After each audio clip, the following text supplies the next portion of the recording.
everyone, welcome back to my channel, Turnips to Tangerines, and today we are going to make some roast beef and Muenster cheese sliders. A very easy recipe, and I'm sure many of you have already made sliders before, and you make them with the King's Hawaiian Sweet Rolls, and my husband and I have been fans of these for a long time, and we liked these way before they were used for sliders. Okay, we're going to take the rolls out of the package here. Sometimes it's just easier to peel it off and set them down.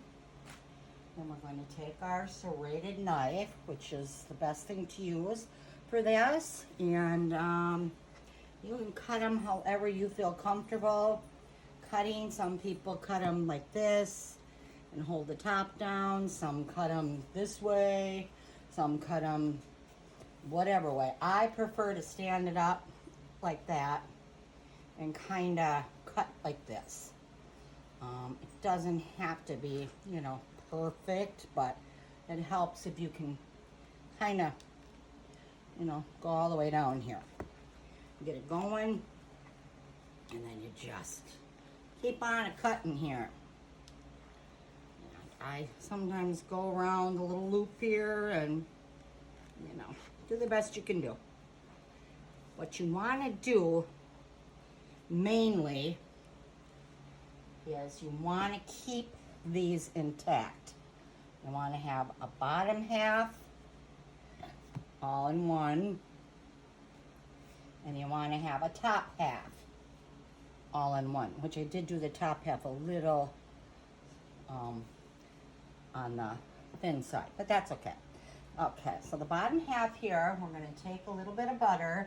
We're just going to butter this side just a tiny little bit, just a little bit of butter, not much. Yeah, you can add as much as you want. You don't have to butter them at all if you don't want to, but I like a little butter on my roast beef sandwiches. And we're just going to butter them good and buttery. Nothing wrong with a little butter. There we go. Okay. And then we are going to take our roast beef that we bought at the deli, and it's nice, and it's I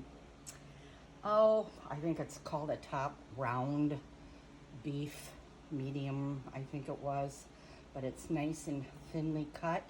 And if you can, get the stuff from the deli, because it's just so much better. And these are nice, huge, big slices. So I think I got 10 or 12. So what I'm going to do is I'm just going to kind of double them up a little bit. Let it hang over the edge for me just a little bit. I like a little meat with my sandwiches. And then a little there. There we go. It's like I said, it's very nice, very lean meat. So we'll put that there. And I'll just kind of go like that. Don't want them too thick though.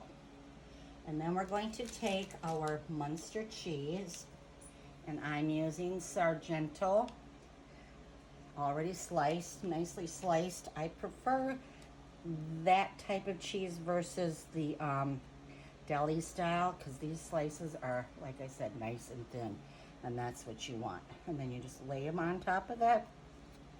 Ooh, that's a nice thin piece.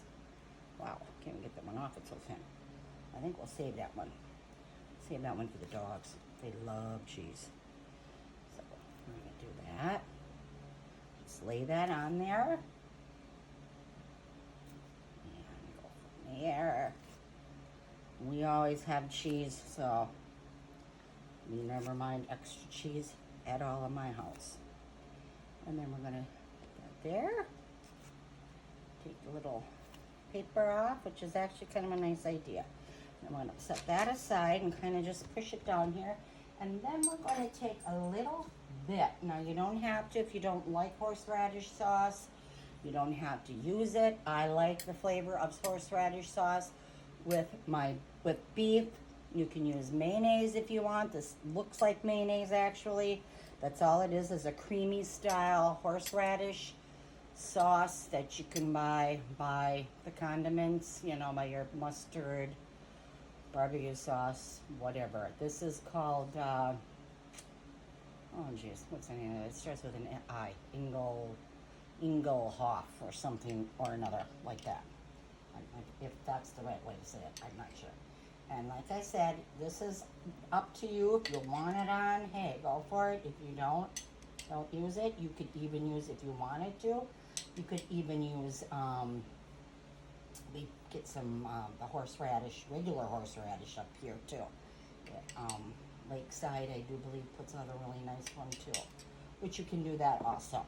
Now, it's up to you. If you don't want it at all, then don't use it. If you want to butter them, butter them. Like I said, whichever. Okay, then we're going to put that on here. I'm just going to kind of go like that. Ooh, this goes right to your nose.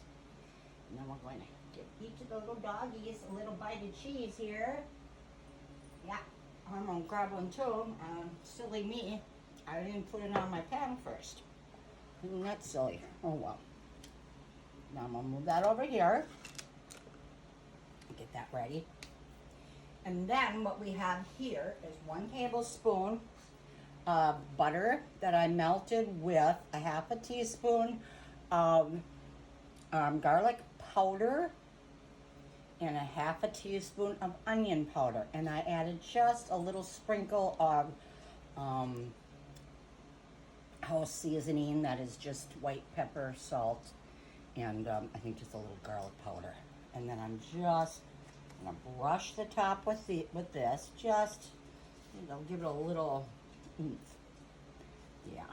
And I'm also gonna cover this with tin foil and let it cook for, I believe it's 15 minutes. Ooh, yeah, these look pretty darn good.